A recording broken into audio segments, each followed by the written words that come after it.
Good morning, मैं सोनू मिश्रा स्वागत करता हूं आपका अपने चैनल एम्बिशन मैथमेटिक्स में। एलसीएम एचसीएफ चैप्टर को आगे बढ़ाते हुए आज हम लेके आए आपके लिए एलसीएम एचसीएफ का बहुत ही स्पेशल क्वेश्चन, बहुत ही शानदार। मैं तो कहता हूं कि अगर आपने एलसीएम एचसीएफ ढेर पढ़ा, लेकिन अगर आपने आज जो मैं सवाल पढ़ा रहा हूँ अगर आपने वो नहीं पढ़ा ना तो समझो कि कुछ नहीं पढ़ा। तो इसीलिए आप हमारे साथ लगातार बने रहें और कंप्लीट पूरा वीडियो देखें, सारी बातें देखें। चलिए, एलसीएम एचसीएफ अगर आपने कुछ भी नहीं पढ़ा है तो मैं आपको बता दूं कि आप मेरे चैनल पे जाएं, एम्बिशन मैथमेटिक्स जहाँ लिखा हुआ है वहाँ क्लिक करें। बाद में कि सारा वीडियो एक साथ प्लेलिस्ट में स्टोर किया हुआ है। समझ गए ना, या और समझाओ। उसके बाद आप ये वीडियो देखिए एलसीएम एचसीएफ का, बहुत बेहतर तरीके से आप समझ पाओगे। आप पहले भी देख सकते हैं, कोई दिक्कत नहीं है। चलिए, एलसीएम एचसीएफ की एक बहुत इंपॉर्टेंट बात हम आपको बताते हैं। जैसे कि मान लो मैंने एक नंबर लिखा 30 और एक नंबर लिखा 40, तो अगर हम 30 को अगर हम लिखें तो 10 गुने 3 के रूप में लिख सकते हैं, और 40 को अगर हम लिखें तो 10 गुने 4 के रूप में लिख सकते हैं। आपको पता है अगर दोनों का अगर हम एचसीएफ निकालें तो क्या निकलने वाला है? एचसीएफ होता है जो नंबर दोनों में कॉमन है। अभी तक आप ये बात सीख चुके हैं अगर आप लगातार हमारे साथ बने हुए हैं तो। दोनों में जो कॉमन है वो हो गया एचसीएफ। और अगर एलसीएम की बात करें मेरे भाई, तो एलसीएम वो होता है जो दोनों में कॉमन है, वो जो दोनों में कॉमन है वो। उसके बाद जो कॉमन नहीं है वो सब का सब आने वाला है, सब आएगा। 10 34 30 चौका 120, ये हो गया आपका एलसीएम। तो आप इन बातों को एक कॉन्सेप्ट के रूप में समझ लीजिए, मैं आपको बता दे रहा हूँ। जैसे मान लीजिए कोई ऐसा नंबर दे रखा है, एक नंबर दे रखा है ए, एक नंबर दे रखा है बी, और ए को अगर मैंने लिखा है ए इंटू एक्स के रूप में, सही है, दिख रहा है, हाँ। और दूसरा नंबर हम लिखते हैं ए इंटू वाई के रूप में। तो अगर मैं आपसे एचसीएफ पूछूं कि एचसीएफ कितना होगा, तो आप आंख बंद करके बोलोगे कि दोनों का एचसीएफ होने वाला है ए। और अगर हम एलसीएम की बात करें तो एलसीएम होने वाला है ए एक्स वाई। ये बहुत मुद्दे की बात है और इसी कॉन्सेप्ट पे आज हम बात करेंगे पूरा का पूरा। अब एक बात मैं आपको बता देता हूँ, जैसे आपने एचसीएफ बोला कि दोनों का एचसीएफ ए है, तो ये जो एक्स और वाई है दोनों में कुछ भी कॉमन नहीं है, क्योंकि जितना कॉमन था वो ए के रूप में बाहर आ गया। एक्स और वाई में कुछ भी कॉमन नहीं है, मतलब ये एक दूसरे का कोप्राइम नंबर है। कोप्राइम समझ में आ रहा है? जैसे कि मान लो 3 और 4, ये क्या है? कोप्राइम नंबर है। ये दोनों क्या है? कोप्राइम है। जैसे मान लीजिए मैंने 5 और 7 लिखा, तो ये दोनों क्या है? कोप्राइम नंबर है। क्यों? क्योंकि इसमें कुछ भी कॉमन नहीं है, दोनों का एचसीएफ एक है। ये होता है कोप्राइम नंबर, सअभाज्य संख्या। अब आते हैं मुद्दे की बात करते हैं, आते हैं सवाल की तरफ। आपका पहला सवाल है, मिटा दूं? चलिए, बहुत अच्छी बात। सवाल आप देखो, पहला सवाल क्या कहता है? कहता है दो संख्या है 3 अनुपात 4 के अनुपात में, ठीक है। अब कहता है कि उसका लॉस हो एलसीएम 84 है, तो संख्या बतावे। अभी मैंने आपको बताया कि अगर मान लीजिए संख्या आपका ए और बी है, और मान लीजिए एक संख्या कितना है 3:4, मतलब एक संख्या 3x और एक संख्या 4x है ना। इतना बात आप समझ गए। आपसे क्या दे रखा है आपके क्वेश्चन में? एलसीएम दे रखा है 84। तो अभी आपने देखा कि दोनों का अगर एलसीएम निकाला जाए तो एलसीएम क्या आने वाला है? जो कॉमन है वो आएगा, और जो कॉमन नहीं भी है वो भी आएगा, 3 भी आएगा और 4 भी आएगा। तो 4 तिया 12 इंटू एक्स, 12x बराबर कितने के? 84 के। तो 12 सत्ते 84, एक्स बराबर मिल गया 7। तो अगर हम संख्या की बात करें तो एक संख्या 7 तिया 21, एक संख्या 7 चौके 28, यही आंसर हो गया, ठीक है। और आपसे अगर पूछता है कि इसका मौसा कितना होगा, तो मौसा वही होगा जो दोनों में कॉमन है, मतलब क्या? 7, यही आंसर हो गया, है ना। कोई दिक्कत? ओके। एक और सवाल, जैसे मान लीजिए आपका संख्या दे रखा है 5 अनुपात 6 के अनुपात में, और आपको दे रखा है क्वेश्चन में उसका मौसा दे रखा है 4। मौसा दे रखा है कितना? 4। तो आपसे पूछता है लौसा कितना होगा, ये पूछता है आपसे लौसा कितना होगा। तो अब जरा एक गौर करिए आप इस बात पे। संख्या दे रखा है कितना? 5x और 6x, ये संख्या है। मान लीजिए एक संख्या भी, लिखने का मैंने लिखे, ना लिखने का मैंने ना लिखे। 5:6 में तो एक 5x और 6x, दोनों में कॉमन क्या है? x। अब जैसे ही दोनों में x कॉमन है तो ये मौसा है, और मौसा कितना दे रखा है आपके सवाल में? 4 है कि नहीं? कोई दिक्कत नहीं। आपसे क्या पूछता है? लॉसा। तो भाई लॉसा क्या होने वाला है? जो दोनों में कॉमन है वो 5 भी आएगा और 6 भी आएगा। तो कितना दे रखा है x की वैल्यू? 4 गुने 5 गुने 6, 120। ये हो गया आपका आंसर। बहुत ही आसान है, बेवजह आप इसको जगह दिए रहते हो दिमाग में, जबकि इसकी सच्चाई ये है कि बिल्कुल इस ऐसे क्वेश्चन में दम होता ही नहीं है। चलिए एक और सवाल हम आपको लेके बताते हैं। आपसे सवाल में दे रखा है कि दो संख्या का जो मौसा है वो 21 है, लौसा जो है वो 84 है, और संख्या जो है वो अनुपात में दे रखा है 1:4 में। तो आपसे पूछता है बड़ी संख्या कौन सी होगी? हम दोनों संख्या निकालना आपको बता देते हैं, बिल्कुल मत घबराइए। बड़ी संख्या क्या और छोटी संख्या का दोनों निकलेगा, देखते रहिए केवल। अब मुझे एक बात बताइए, मौसा क्या दे रखा है? 21। तो 21 वो है जो दोनों में कॉमन है, क्योंकि मौसा है, मौसा वही होता है जो दोनों में कॉमन होता है। अब एक बात बताना मेरे भाई, अनुपात 1:4, इसका मतलब एक संख्या x तो एक संख्या 4x, ये तो आप समझ चुके हैं। मतलब ये कॉमन दोनों में क्या है? x, इसका मतलब मौसा क्या है? 21। तो ये 21 होगा और ये 21 चौका 84 होगा। तो ये बड़ी संख्या, ये छोटी संख्या। अब मुझे बताओ कहाँ क्वेश्चन में कुछ जान है जान? बस आप परेशान हो बेवजह। चलिए अब थोड़ा सा हम क्वेश्चन को आगे बढ़ाते हैं, एक नई पैटर्न की बात करते हैं। मिटा देता हूँ, ओके।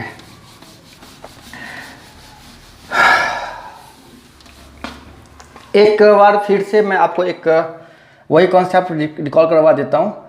जैसे 30 और 40 की बात किए थे, तो 10 गुने 3 10 गुने 4, मतलब मौसा 10 निकलने के बाद जो ये दोनों बच गया, ये दोनों आपस में क्या होना चाहिए? को प्राइम होना चाहिए। ये क्या होना चाहिए? को प्राइम होना चाहिए। ये छोटी बात नहीं है, बहुत इंपॉर्टेंट बात है। अभी मैं आपको बता रहा हूँ, आगे आप देखते रहिए।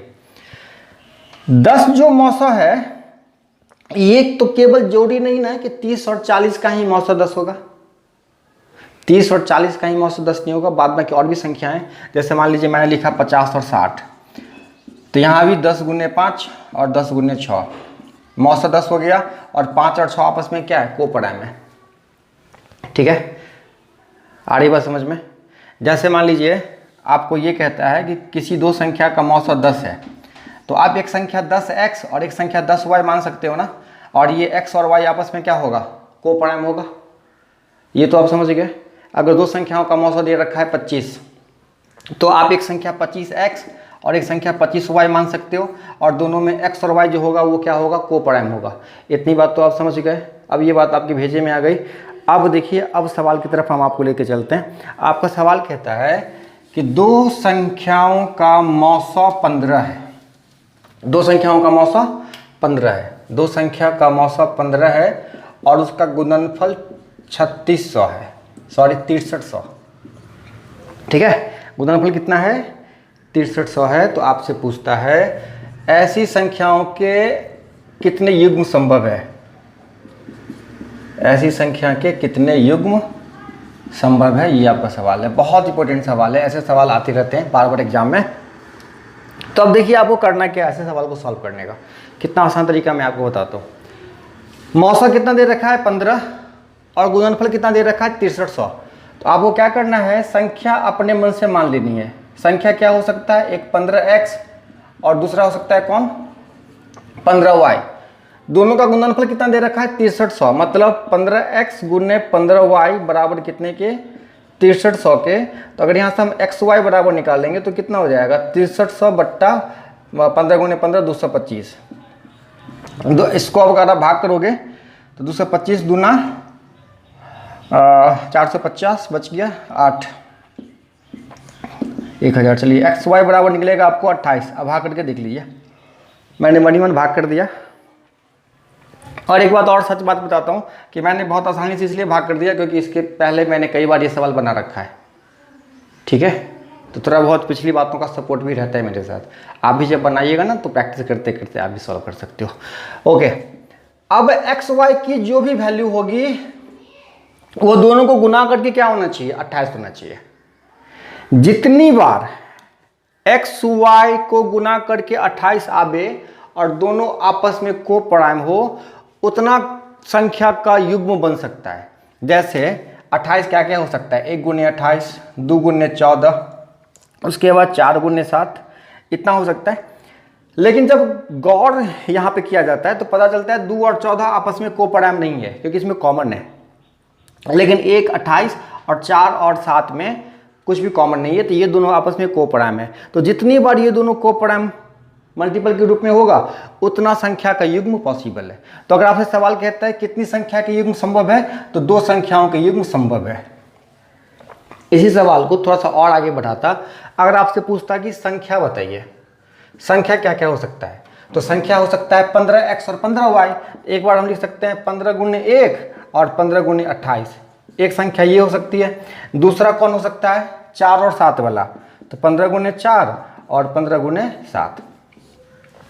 अगर आपसे सवाल में थोड़ा सा और चेंज करता, कहता कि 15 से बड़ी 2 संख्याएं बताइए, तो 15 से बड़ी वाले में ये काउंट नहीं होता। कौन सा काउंट होता है, ये काउंट होता है ना। अगर आपसे संख्या का योग पूछता तो फिर क्या करें, दोनों को जोड़ देते। ठीक है, ऐसा ही एक और सवाल मैं आपको लेके बताता हूं। जैसे आपसे सवाल कहता है कि 3 अंकों की 2 संख्याएं, कितने अंकों की, 3 अंकों की 2 संख्याएं जिसका मौसा दे रखा है, हाँ मौसा कितना दे रखा भाई, 17 और लौसा 714।